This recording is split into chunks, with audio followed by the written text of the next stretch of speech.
is there any way in which Westminster hasn't shaped my ministry? Because I don't know how I could even begin to think through all of the ways in which Westminster has impacted us. I remember a comment being made in Acts and Paul by Dr. Gaffin: what is practical is what is true, and what is true is what is practical. And that was really emblazoned in my mind as I've thought about a philosophy of ministry, that insofar as what I learned here is true, I am responsible then to seek to shape and mold my ministry accordingly. And if it isn't true, then I'm responsible, to obviously embrace what is.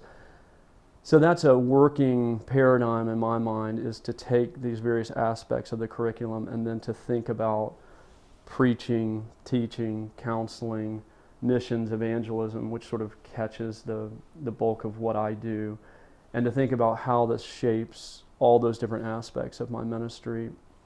I'm a little bit spoiled because I work with 2 Westminster graduates, and I've had the privilege of working alongside a couple of other Westminster graduates. So I feel like we're regularly in each other's offices talking shorthand, encouraging each other, praying with one another. So I am very spoiled in that regard.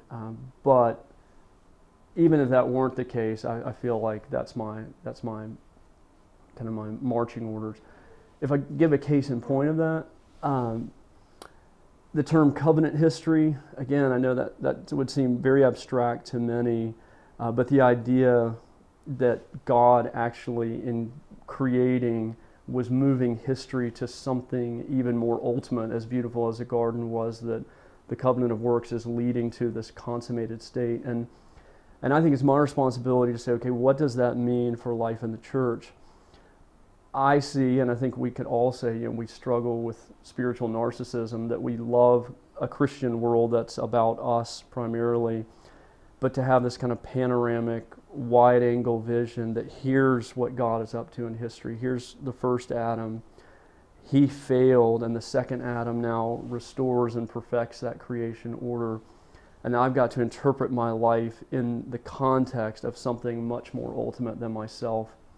To use the technical terms, the Historia Salutis and the Ordo Salutis, without pitting those against each other, those are practical things that I'm responsible in a counseling situation to help someone see. Even the Ordo Salutis can become problematic if it's ripped out of the context of what God has done more significantly, in history, and then now is applying to me as an individual. And I think, I say this regularly in Sunday school classes or counseling, I think we often turn the Bible into sort of the pool of narcissists, that we look into it and what we really want to see is ourselves in some way, shape, or form. And so that's an ongoing task of mine, an ongoing heartbeat, is to say, let's really look much more widely. And that really, to me, restores the meaning of my life in history, because I began to see what it means to be in the image of God, what it means to be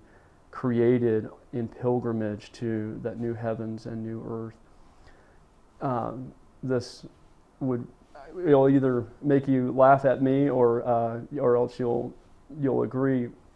But the first assignment I have anyone do that I do premarital counseling with is this whole idea of the goodness yet provisionality of marriage, that it's actually a part of this pilgrim institution. And that, at first glance, I think tells people it can rob a lot of the romance out of this whole thing. We're supposed to put all of our eggs in this basket.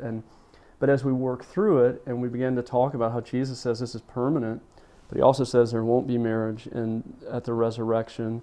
Paul says the same thing, and Paul can say in Ephesians 5, marriage is nothing less than analogous between Christ and his church. But he can also say, 1 Corinthians 7, those who are married should live as if they're not married. That it begins to put marriage in the context of something much bigger.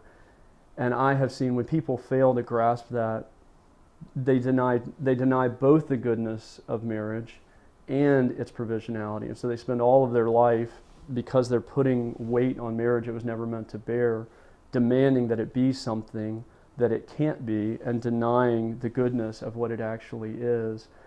And so I see that in my own life, I see that in the life of our congregation. But this is all just the product of me seeking to take these things and tease them out and prayerfully think about how to apply them.